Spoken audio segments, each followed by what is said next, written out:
Vamos lá.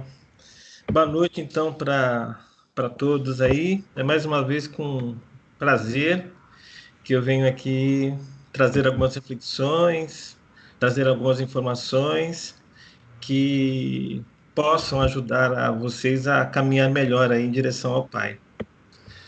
A aula de hoje é a aula 38, né, da nossa escola e fala sobre Jesus, o nosso mestre, a nossa referência maior.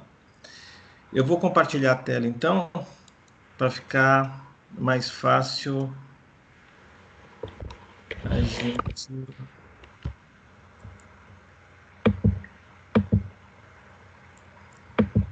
acompanhar. Estão vendo minha tela? Não? Não, tô vendo preto aqui, tá preto. Hoje o Skype tá comigo É, de hoje novo. tá que tá. Não, comigo também, eu saí fora uma hora aqui, eu desliguei sem querer, a sorte foi bem no começo.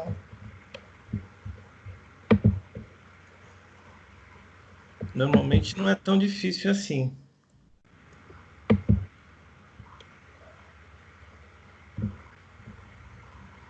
Tem que compartilhar a janela. Vamos ver. Compartilhar a tela, não. Compartilhar janela do aplicativo. Nossa, não está indo. Nada, né? Não. Parar de compartilhar. Compartilhar de novo. Às vezes você coloca a tela inteira, ele vai. Eu fiz isso. Eu coloquei agora a minha tela inteira. Então, a gente viu, ó, a gente tá vendo. Agora vocês estão vendo? Agora estamos vendo, é. É que tem a opção de compartilhar a janela, né? No Zoom e no Google Meet funciona bem, mas no Skype, já a Não, experiência de outras, às vezes funciona, às vezes não. Mas vamos lá. Então, a aula de hoje é a aula 38, Atos Finais na Galileia. Ou seja, nós vamos falar um pouquinho sobre a parte final do ministério de Jesus, né? Começa ele no ano 30 e depois de Cristo e termina no ano 33. Nós estamos agora no finalzinho do ano 33. Aqui a região aonde Jesus fez todo o seu ministério, né, final. Ele, só para ilustrar aqui o mapa, para vocês se localizarem melhor, vou marcar aqui a caneta. Aqui, ó, onde está o cursor, é onde a gente tem Cafarnaum, Nazaré, Betsaída fica aqui. Enfim, as principais cidades que Jesus aplicou seu ministério foi aqui que ele começou. Aqui nós temos a Judéia, onde ficava Jerusalém, ficava mais ou menos nessa região, Jericó ficava aqui ficava o Rio Jordão, aqui a Samária. Bem, eu dei a aula para vocês de número 34, que falava de Jesus levando seus discípulos para conhecer a Fenícia, para conhecer as cidades gregas que ficavam aqui nessa região aqui chamada Decápolis, para conhecer Itureia. Então Jesus saiu dessa região aqui de Cafarnaum, né? Passou pelas cidades de Sidom e de Tiro, voltou aqui, circunnavegou aqui essa região que é o Lago da Galileia, e aí ele passeou, né, por essa região aqui onde ficavam as cidades gregas, foi para Itureia, onde ficam cidades de origem romana e gregas também, e chegou aqui, aonde ele fez a multiplicação dos pães e peixes, aonde ele andou sobre a água, enfim, aonde ele fez o sermão da montanha. E aí ele cruzou o lago, andou sobre as águas, aquela coisa toda, e voltou para Cafarnaum, né, nessa região. Hoje a gente vai falar da outra parte que ele fez, que ele atravessou o lago de novo, foi para essa região aqui da Itureia. Por quê? Porque ele queria um pouco de sossego, de paz, então ele se afastou da multidão que estava atrás dele aqui. por causa dos milagres, por causa do que ele dizia, ele atraiu grandes multidões que o acompanhavam. Aí ele resolveu ir para essa região aqui, menos populosa e bastante montanhosa, bastante rochosa, para escapar da multidão. Foi só com os principais discípulos. E aqui também tem uma dúvida aqui se a transfiguração foi aqui no Monte Hermon ou foi no Monte Tabor, que ficava aqui. Alguns estudiosos dizem que foi nessa região e outros dizem que foi nessa região. A gente não sabe ao certo. O que se sabe é que ele depois voltou aqui para Cafarnaum e aí resolveu ir para a Judéia, né, onde ficava Jerusalém, para a festa bastante conhecida dos judeus, uma das festas mais importantes, que é a festa das tendas ou dos tabernáculos. Então ele cruzou toda a Galileia, passou por Nazaré de novo, passou pela Samária, que era uma região que os judeus não gostavam de passar, porque diziam que os judeus daqui eram menos ortodoxos que os judeus da Judéia e da Galileia. E realmente aqui tinha muita cidade pagã, né, que culto pagão, eles cultuavam, além de Javé, cultuavam outros deuses aqui. Ele veio para a região de Jerusalém, que ficava mais ou menos nessa região, e aqui é onde aconteceria a festa dos tabernáculos. Aconteceu, né? Isso mais ou menos no mês de outubro, que é onde essa festa. Aí ele passou todo o inverno nessa região, ele foi para Itureia, voltou, foi para Pérea, voltou, a Itureia aqui em cima. Foi para Pérea, voltou, foi 2 vezes para Pérea, ressuscitou Lázaro e a aula de hoje vai terminar com ele na porta de Jerusalém. Aí nas próximas aulas vocês vão entender o que aconteceu, né, dentro, né, das muralhas de Jerusalém, na cidade de Jerusalém, no templo de Jerusalém.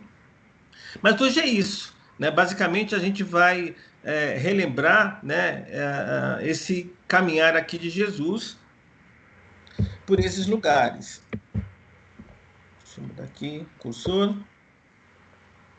Então é isso, né? A gente vai para Itureia, volta da Itureia, aí aqui em Cafarnaum, a gente, atravessando a Samária, vai para Jerusalém, Pérea, Jerusalém de novo. E é isso. Aqui tem um outro mapa, né, que é um mapa com menos detalhes, né, mas fica mais fácil de ver. Então está Cafarnaum aqui, ó, perto do lago da Galileia, ou do mar da Galileia, ou do lago de Genezaré, né? Aqui Corazim. Essas 2 cidades não existem mais, né? Dizem até que Jesus jogou praga sobre elas, porque ele foi muito mal recebido nessas cidades, o pessoal não acreditava nele, então as cidades não existem mais. Aqui é um vilarejo, Betsaida, ainda existe, e aqui o Rio Jordão, até a nascente dele. Então Jesus, depois que ele fez aqui o milagre da multiplicação dos pães, né, ele atravessou, andou aqui no mar também, e foi descansar do outro lado, só que a multidão foi atrás. Então ele resolveu cruzar o mar de novo, só que aí ele foi para essa região montanhosa, levar seus discípulos para conhecer a Cesareia de Filipe, né? Não confundir com a Cesareia Marítima, que fica aqui nessa região aqui da Samária. Então, tem 2 Cesareias, a de Filipe, que é um dos filhos de Herodes, o Grande, e a outra Cesareia, que é a Marítima. Nome Cesareia em homenagem a César, primeiro imperador de Roma. Então, foram cidades que foram construídas para homenagear o César. E eram cidades com estrutura romana, cultura romana, política romana. Como Jesus já tinha levado seus discípulos para conhecer essa região aqui da Fenícia, onde ficava Tiro e Sidom, né? Culto pagão também, cultura completamente diferente, um povo muito mais culto, aqui que nasceu o alfabeto, eles conheciam muito bem a astronomia, grandes navegantes, já tinham passado pelo seu auge, né? Os fenícios, porque os romanos já tinham conquistado tudo isso aqui, né? Então eles não estavam mais dominando toda a região, mas ainda era um povo muito culto, mas só que politeísta, escravagista. Então ele já tinha levado seus discípulos para conhecer essa região, levou seus discípulos para conhecer essa região aqui das 10 cidades gregas, apoliglegas, as cidades que cultuavam aí também múltiplos deuses. E ele estava voltando para Cafarnaum, que era a cidade que ele mais ficava. Nazaré ficava mais ou menos nessa região. Só que Cafarnaum era uma espécie de megalópole aqui da região, né? Uma grande São Paulo. Então, um centro comercial, marítimo, de pesca. Então, Cafarnaum era o centro, era praticamente a capital dessa região aqui. E como Nazaré era muito pequeno, ele ficava mais em Cafarnaum. Mesmo porque Pedro e Tiago, maior, eles tinham negócios aqui. Então, Jesus ficava mais em Cafarnaum mesmo. Então, ele, de vez em para Cafarnaum, ele resolveu ir para Betsaida e levar seus discípulos, pelo menos os principais, a conhecer a cultura romana, né? Porque Roma estava muito longe, então uma forma de levar com que eles conhecessem os deuses romanos, a cultura romana, né, seria levar para Cesareia de Filipe, uma cidade totalmente romana. E aqui está o Monte Hermon, onde alguns exegetas acham que Jesus, na verdade, fez a transfiguração aqui, devia ser o Monte Tabor aqui. Mas, porque dependendo do evangelista, um diz que foi aqui, o outro diz que foi aqui. Então, é uma dúvida que se tem. Porque quando Jesus passou aqui, ele voltou para Cafarnaum e depois ele foi para essa região aqui, em direção a Jerusalém. Então, ele passou também pelo Monte Tabor. Então, na verdade, não se sabe se a transfiguração foi aqui, né? A transfiguração que foi presenciada lá por João, Tiago, Maior e Pedro, ou se foi aqui. Mas o fato é que Jesus foi até aqui, né? E apresentou toda a cultura romana para os discípulos. Porque se a ideia de Jesus era que seus discípulos levassem todos os seus ensinamentos e exemplos de vida para todos os povos, inclusive os não-judeus, ou inclusive os gentios, né, os pagãos, seria muito interessante que os seus discípulos, né, conhecessem outras culturas, para que eles já soubessem o que iria enfrentar, se preparassem melhor, né, e não ficassem receosos de fazer isso. Então, ele já tinha apresentado aqui, né, a Fenícia, já tinha apresentado aqui a cultura grega, e agora estava apresentando a cultura romana. Então, ele fez isso, né? Na verdade, ele tem uma controvérsia aí, se ele foi junto ou não. Alguns dizem que ele foi junto, mas voltou, mas fez com que os seus discípulos fossem em outras regiões, em outras cidades para cá, e ele voltou, ficou esperando os discípulos voltar aqui. Né? E já em outro evangelista dá a entender que ele ficou com os discípulos, mas o que importa é que teve um momento, né, nesse cenário onde Jesus perguntou para os seus discípulos, né, o que a população acreditava que ele fosse.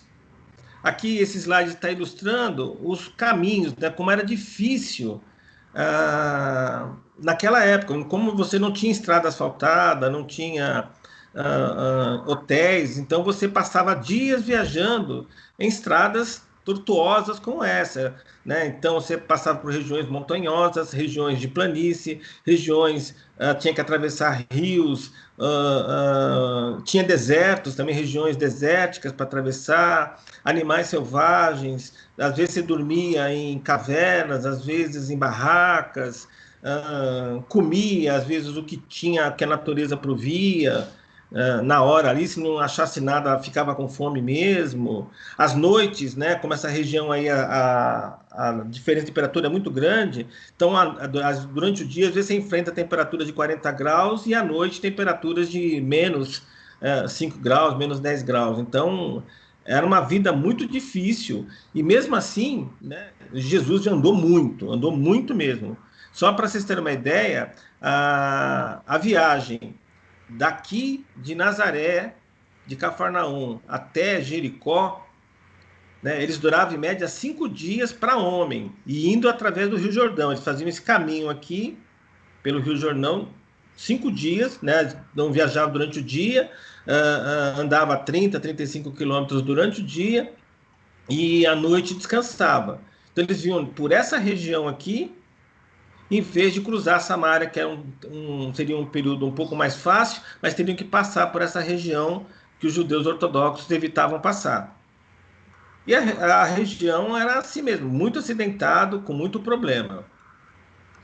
Mas a pergunta, então, é essa, né? Jesus perguntou o que a população julgava que ele fosse. A resposta obtida foi que alguns acreditavam que era João Batista, outros que ele era Elias, né?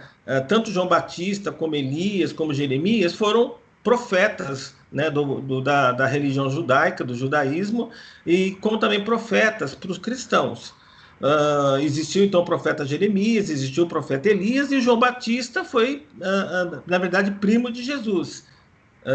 Ou seja, ele compartilhou, né, um espaço-tempo com Jesus. Profeta não é como a gente acredita normalmente, aquele que vê o futuro. O profeta, para os judeus, é um representante de Deus na terra. É um interlocutor, é um intérprete, é aquele que traz a mensagem do divino para os humanos, para os homens que estão aqui. Então, essa era a visão que eles tinham de profeta, não é aquele que adivinha o futuro. Então, os profetas, durante todo o judaísmo, eram autoridades. Eles mandavam tanto politicamente como militarmente, e eram normalmente chefes religiosos. E então a maioria da população acreditava que Jesus fosse mais um profeta, pelos milagres que ele fazia, as informações, os ensinamentos que ele colocava. Mas Jesus, não contente com essa resposta, ele perguntou para seus discípulos o que os discípulos achavam que ele fosse. E todos se calaram, com exceção de Pedro, que disse que ele era o Messias, o enviado de Deus.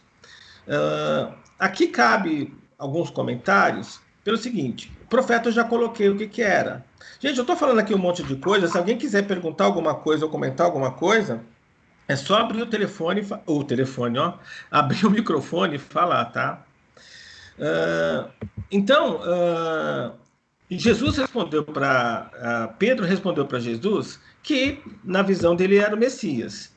E Jesus retornou para Pedro, para todos que estavam ali, dizendo que Simão Bar-Jonas era um bem-aventurado, ou seja, era um abençoado, porque ele foi intuído, né, pelo Pai para dar aquela resposta, onde ele disse que Jesus era o Messias, era o enviado, porque o Messias, na verdade, foi uma profecia do próprio Jeremias, né, que viria o Messias que libertaria o povo Israel do jugo dos invasores. Lembrando que desde o século 7 antes de Jesus, antes de Cristo, toda aquela região da Palestina foi invadida por diversos povos, né? Assírios, babilônios, depois gregos, depois agora romanos, fora as disputas internas. Ou seja, acabava um domínio e entrava outro. E eles, né, os judeus da época, ansiosos por esse Messias, que seria então o libertador, né, do jugo dos invasores. E eles acreditavam, né, alguns acreditavam que Jesus talvez pudesse ser esse Messias. Pedro também acreditava nesse Messias, mas a impressão que dá, no primeiro momento, é que o Messias que era esperado por Pedro, como também por Judas Iscariotes, é que seria um homem que levantaria armas, que organizaria a população para, erguendo armas, libertasse o povo judeu do jugo romano. E não era nada disso. Mas, de qualquer forma, Jesus elogiou Pedro perante a todos, para que Pedro tivesse a autoridade que Jesus queria que ele tivesse, porque tanto Pedro como Tiago como João eram os melhores médiuns que ele tinha ali entre os discípulos, aqueles que tinham uma mediunidade mais desenvolvida. Então ele queria que, de certa forma, Pedro se destacasse, né, como líder do grupo, e também porque ele queria que os seus discípulos tivessem essa segurança que Jesus não era mais simplesmente um profeta, que existiram dezenas de profetas na civilização judaica, e Jesus não era simplesmente mais um profeta, ele era o profeta, o enviado, o Messias. E com essa segurança, com essa visão, eles terem mais autoridade, mais confiança para levar como apóstolos a mensagem de Jesus aos 4 cantos da terra, que foi o que realmente aconteceu. Então Jesus, quando fez essa pergunta, não fez uma pergunta por fazer, né? Como tudo que Jesus fez, ele tinha sempre um propósito naquilo que ele fazia, naquilo que ele falava, ensinava. Bem, depois então desse evento, né, como eu coloquei, ele foi para Jerusalém, ele resolveu ir para Jerusalém, ou seja, ele resolveu, né?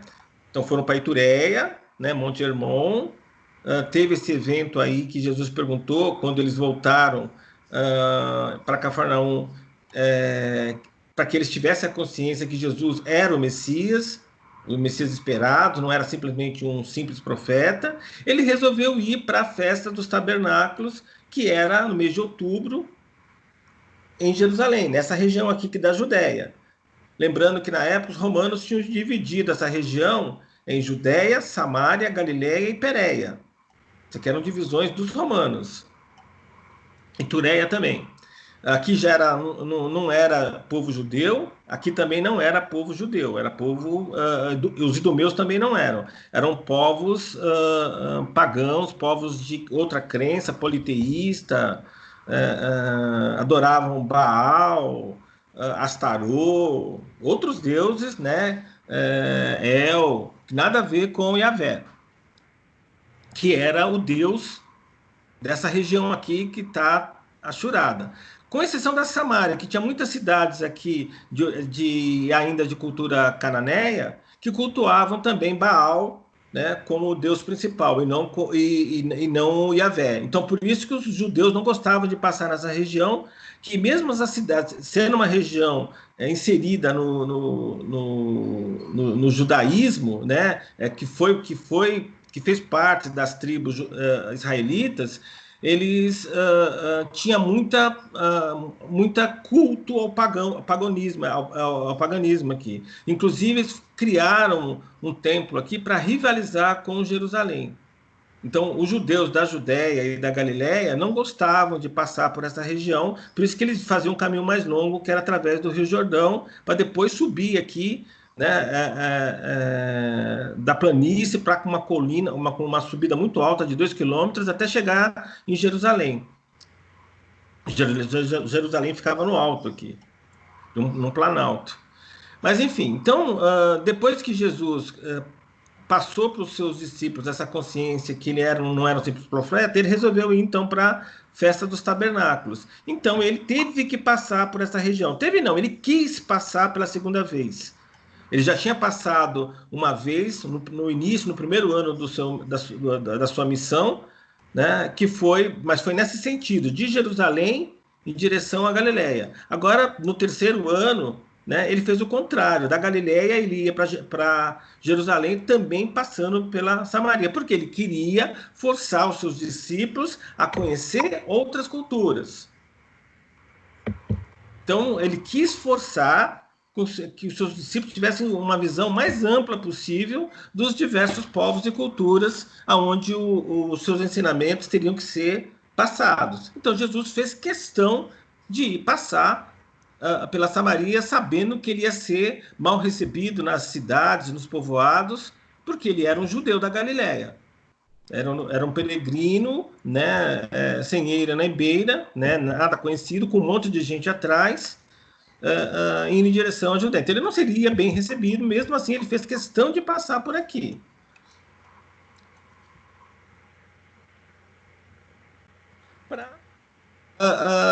chegar até Jerusalém na festa que ele queria ir, que era a festa dos tabernáculos.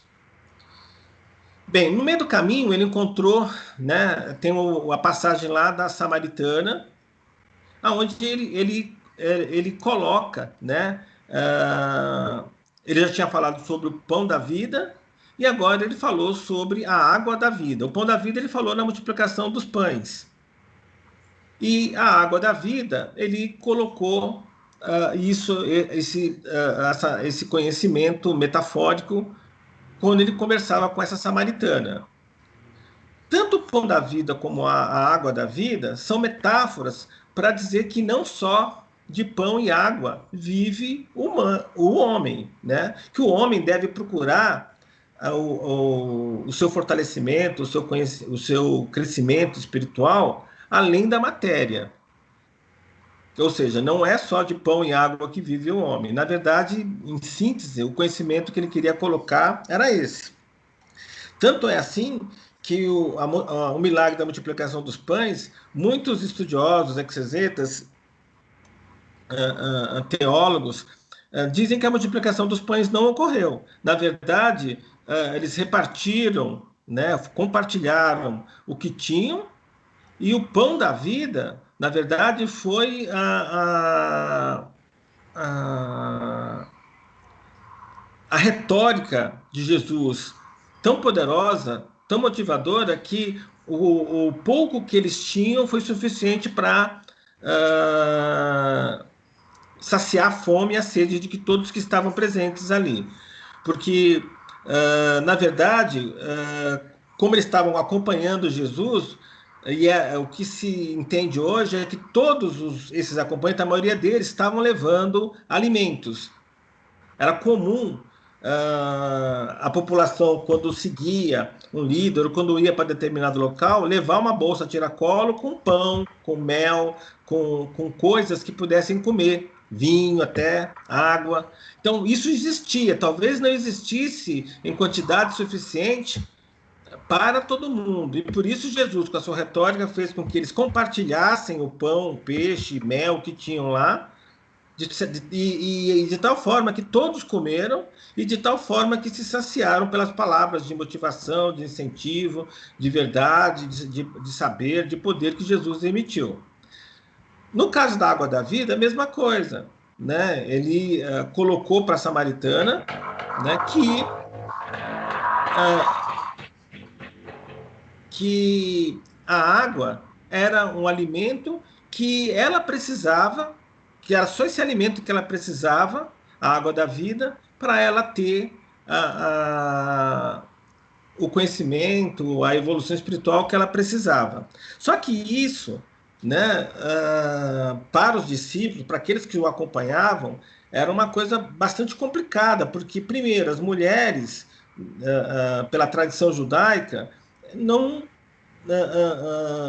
na verdade, não poderiam conversar com o homem. Eram, mesmo nos samaritanos que não eram ortodoxos, né, não eram judeus caxias, eles também, a mulher também era um ator secundário na sociedade.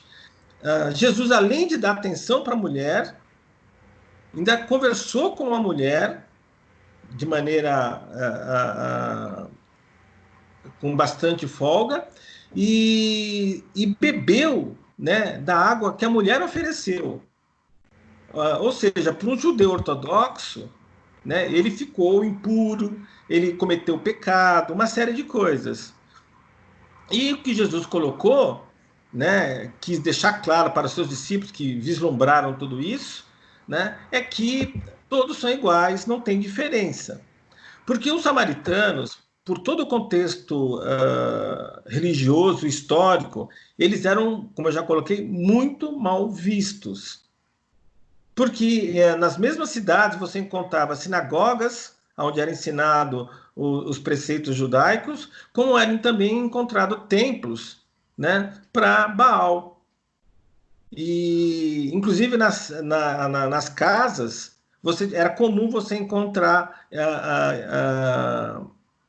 estátuas para Baal, para Astarô, para El. Então, isso tornava, né, todo samaritano, que existe até hoje, tá, gente? Esse grupo de samaritanos é uma espécie de dissidência judaica. Eles acreditam em Cristo, ainda também tem vários costumes judaicos, mas eles são um grupo bastante reduzido que ainda existe naquela região, mas não com a grandeza que tinham na época, porque na época era toda uma região, várias cidades.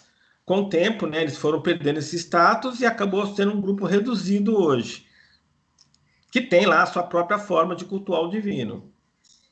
Mas Jesus quis, né, passando pela Samária, justamente trazer essa visão para os discípulos, que não devemos julgar. Inclusive, nessa slide,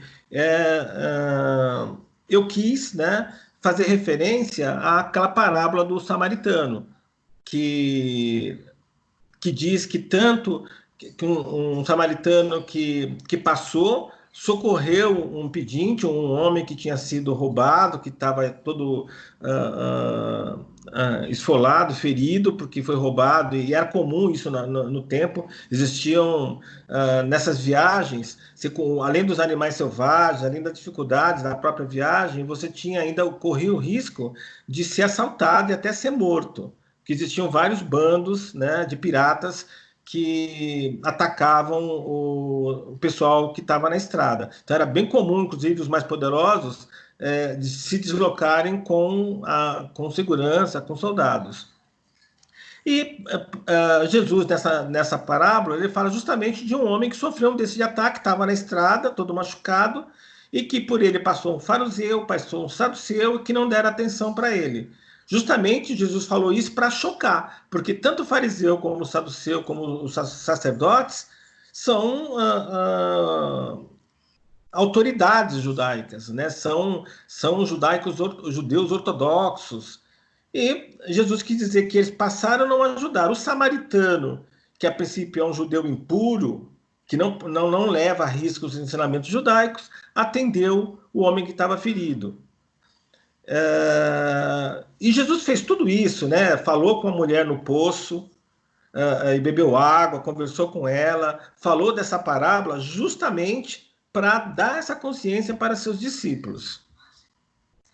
Bem, aí ele foi então, né, depois da Samária, ele entrou no território da Judéia e foi em direção a Jerusalém para fazer as festas, para participar da festa dos tabernáculos. Aqui tem um resumo das festas judaicas do povo judeu, da religião judaica. Na verdade, são várias festas, aqui também não estão todas nesse quadro, mas eu coloquei as principais. De acordo com o Antigo Testamento, de acordo com a Torá, 3 festas, né, todo judeu deveria participar: a festa da Páscoa, a festa de Pentecostes e a festa dos tabernáculos. Seriam essas 3 festas que todo judeu deveria participar. Isso antes de Jesus, né? Isso foi definido mais ou menos no século IV, V antes de Jesus, quando Esdras definiu lá, né, toda a Torá. A Páscoa virou uma festa cristã também, né, onde os judeus comemoram a saída, a fuga do Egito. Pentecostes, né, é uma festa dedicada, é uma festa de graça para agradecer a Yahvé a colheita. Então, é uma festa de característica agrícola, né, para festejar a colheita, para agradecer pela colheita do ano. E então a festa que durava uma semana. Então, antes de chamar Pentecoste, era uma festa chamada Festa da Semana, onde se comemorava justamente a colheita e se agradecia ao divino. Pentecostes, porque depois da invasão dos gregos, né, por Alexandre, por volta do século IV, né, mudou o nome para Pentecoste por causa de Penta, 50 dias após a Páscoa. E a outra festa, né, a festa dos tabernáculos, que era em outubro. Até hoje essas festas existem, né? Que é em outubro, que é para comemorar os 40 dias aos 40 anos, desculpa, que o povo judeu, né, os hebreus, o judaísmo então, nem existia como religião, então os hebreus, quando fugiram do Egito, no deserto do Saara, passaram 40 anos vivendo naquela região e vivendo em cabanas, em tabernáculos. Então, para comemorar esse período, essa festa foi criada já com a civilização, com o povo, com a religião judaica já formada, ou seja, o povo hebreu já tinha adotado os costumes judaicos para comemorar justamente esses 40 anos no deserto. Então, havia um grande fluir de judeus de toda a região da Palestina para Jerusalém, e como a cidade não comportava todo mundo, eles colocavam tendas em torno de Jerusalém para comemorar essa festa. Jesus estava indo, então, para essa festa que é em outubro. Só que Jesus foi para essa festa e não voltou nunca mais para Nazaré, para Galiléia, para Cafarnaum. E Jesus sabia, né? É isso que impressiona. Porque, não que ele adivinhava o futuro, mas pela capacidade mediúnica, pela consciência que ele tinha ampliada, ele percebia que o seu momento final estava chegando. E mesmo assim, ele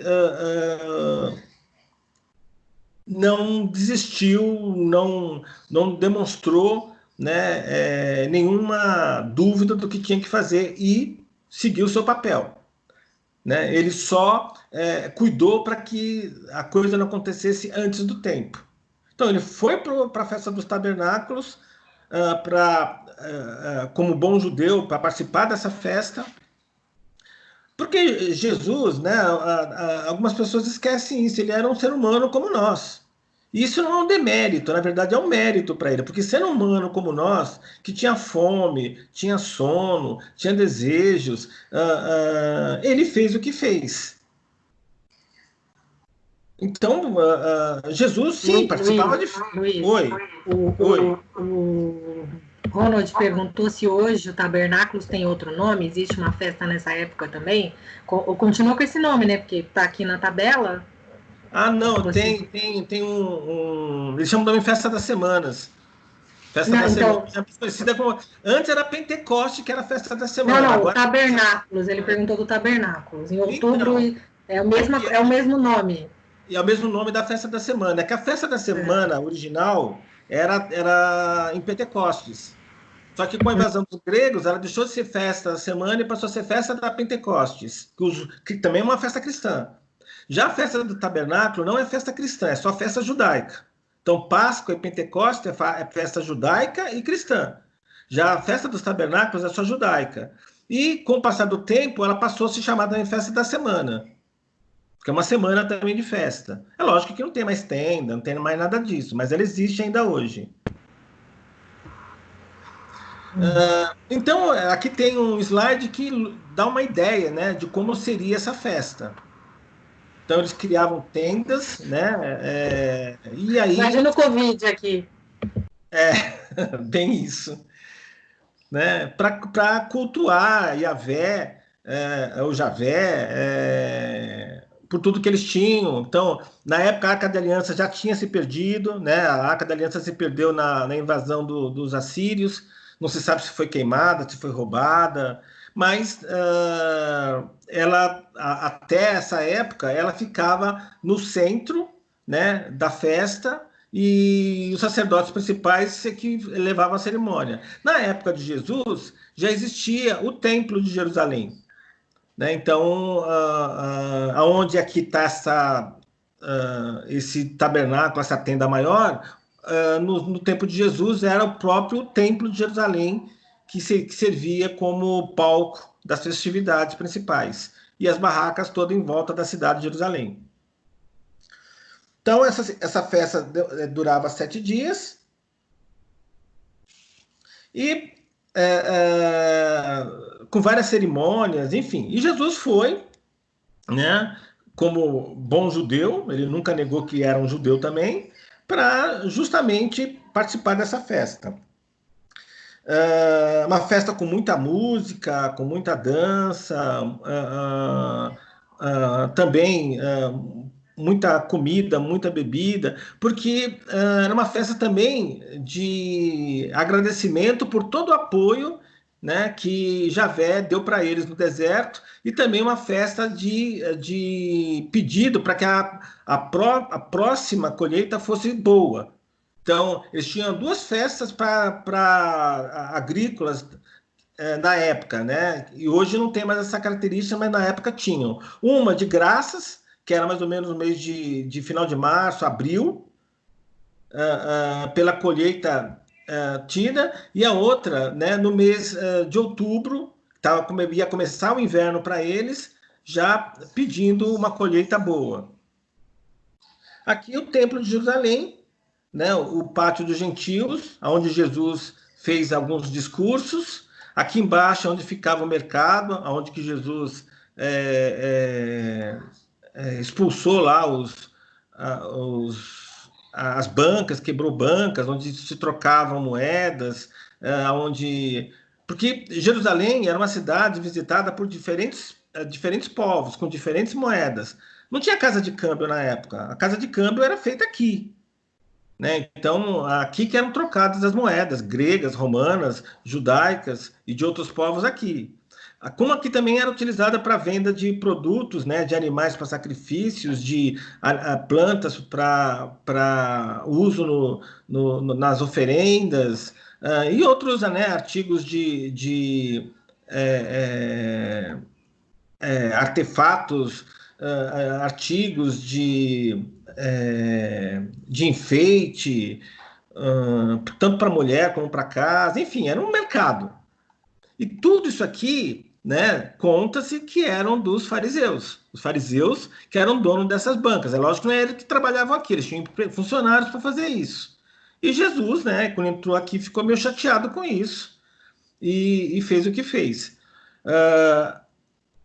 Jerusalém, então, era a cidade, mas tinha o templo de Jerusalém. E a festa do tabernáculo era feita, aqui tinha os muros, né? E fora dos muros era onde eram montadas as tendas para comemorar. Bem, Jesus foi para essa festa, acabou a festa, né? A festa durou uma semana, ele não voltou para Nazaré. Ele continuou na região, ensinando os seus discípulos, fazendo curas, lembrando que na nossa doutrina não existem milagres, no sentido de acontecimentos que vão contra a natureza, que ferem as leis da física. Então, na verdade, o que o leigo chama de milagre, na verdade, é um acontecimento explicável se procurarmos as causas. E a maioria delas são efeitos eletromagnéticos produzidos por ectoplasma, por emanações energéticas do próprio médium.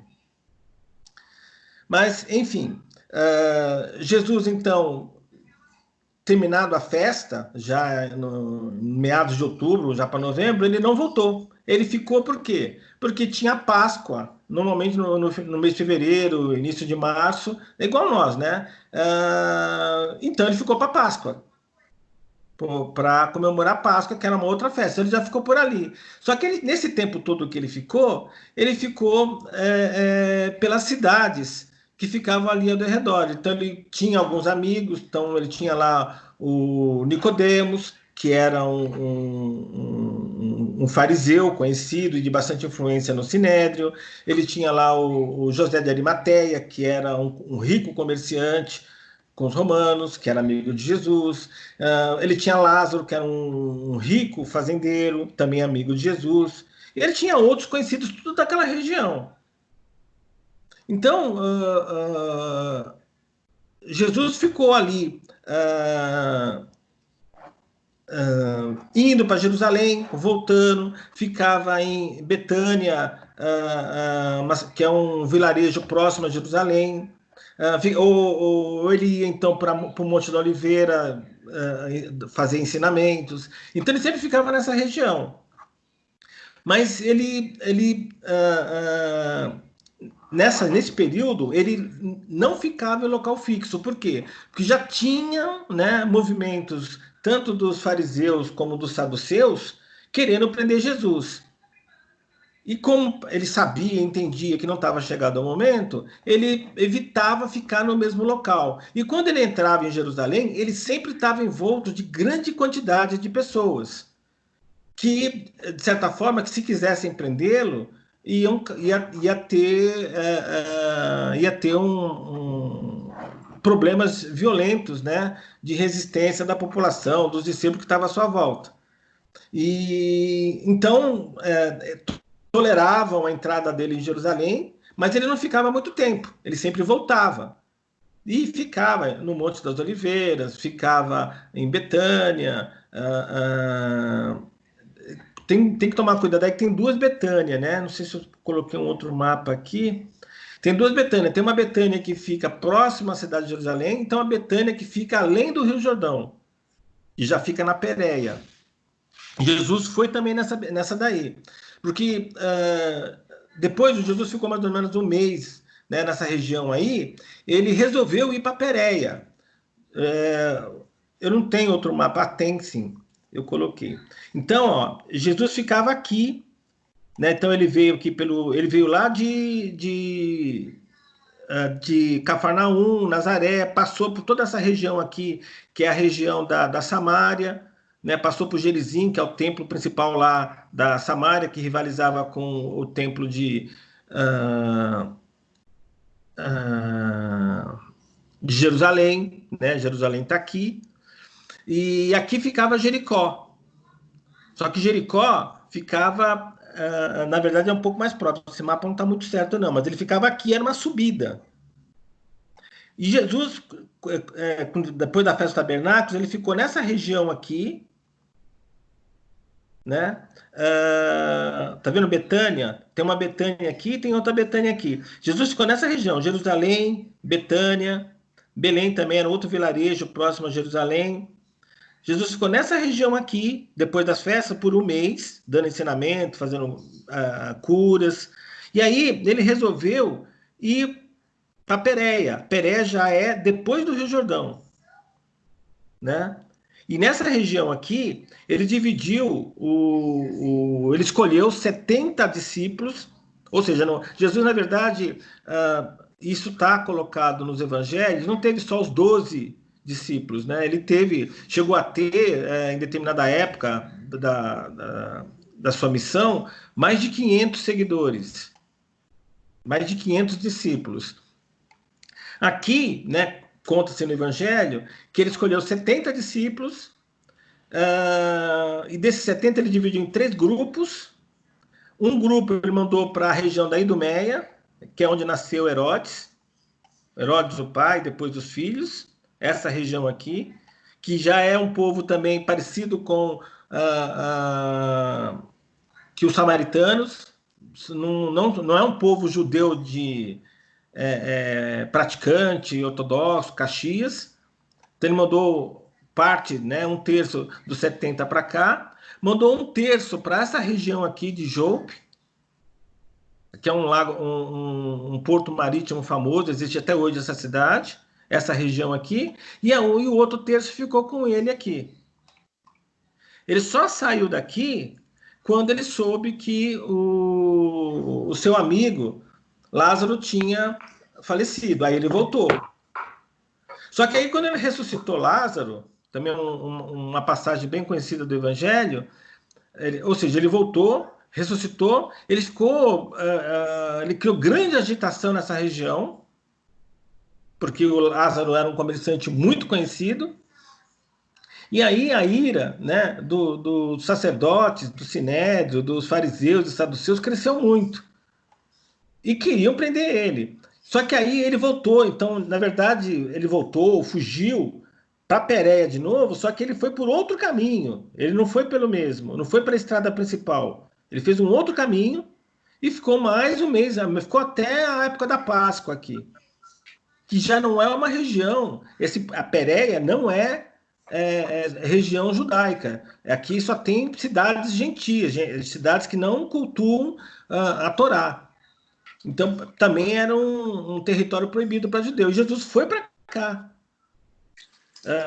De novo, tem várias passagens, ele contando parábolas, fazendo curas nessa região.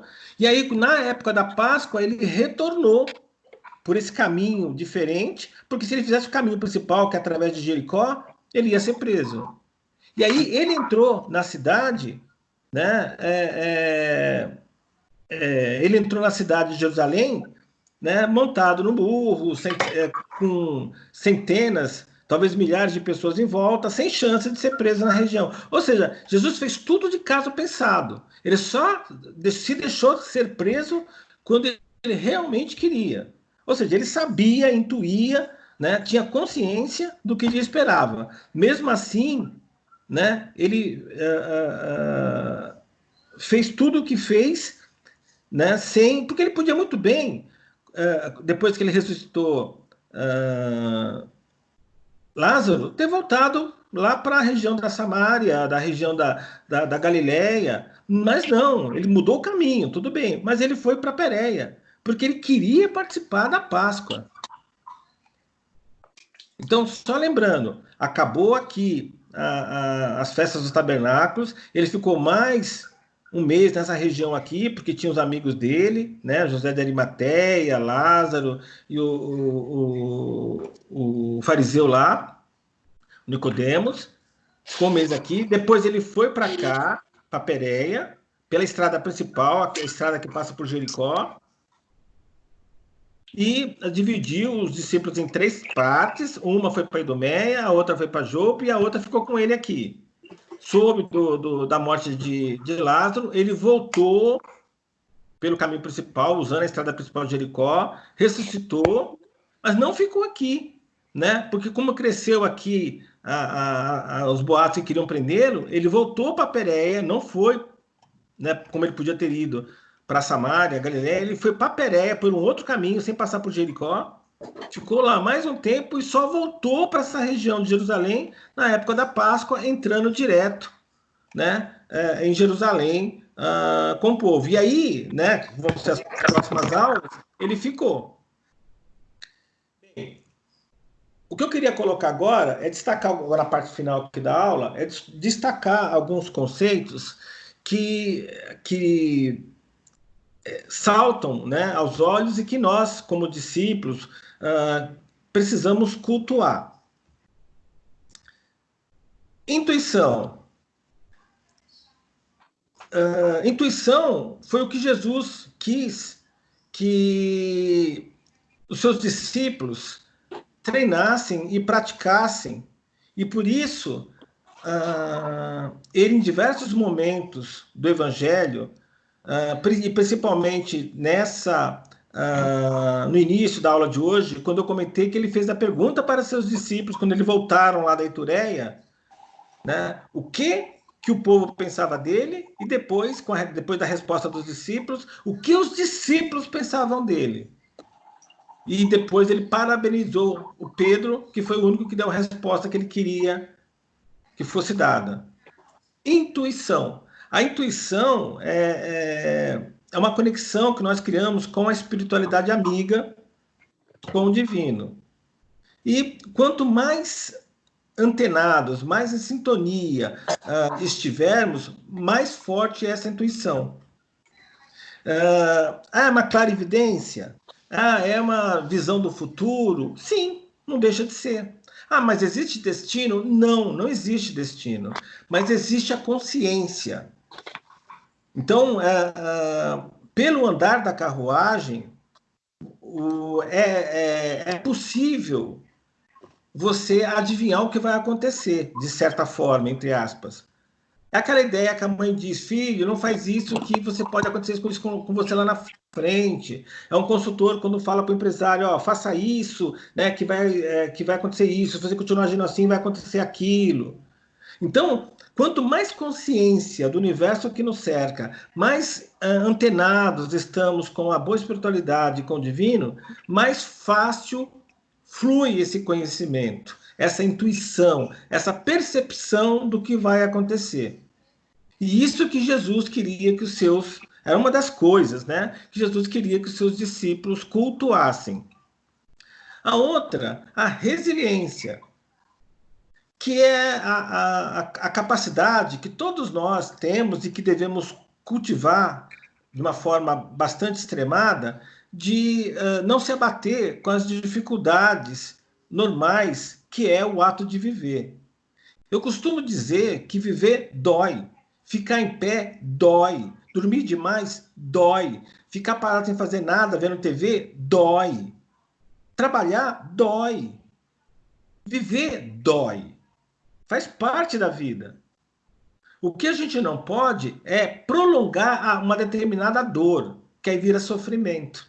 E o sofrimento paralisa, dificulta, estanca a caminhada. O sofrimento é a dor prolongada. Então é normal. Você perdeu um ente querido, é normal você sentir dor, você sofrer ali um dia, dois. Mas a gente tem que se policiar para levantar a cabeça, estofar o peito e ir para a briga. Né? Não é porque perdemos um emprego, perdemos uma oportunidade, perdemos um ente querido, acabou um relacionamento, que a vida acabou. Não. Essa resiliência Jesus cultivou o tempo todo em seus discípulos. E ele fez passar os discípulos por diversas culturas, diversas cidades, justamente, e até no final, até na crucificação, para que, é como se fosse um treinamento, para que os seus discípulos realmente tivessem resiliência em alto nível. Determinação. Sem determinação, nenhum sonho se materializa. É a determinação que faz com que qualquer sonho que nós tivermos se torne realidade. Qualquer coisa que queiramos se torne possível.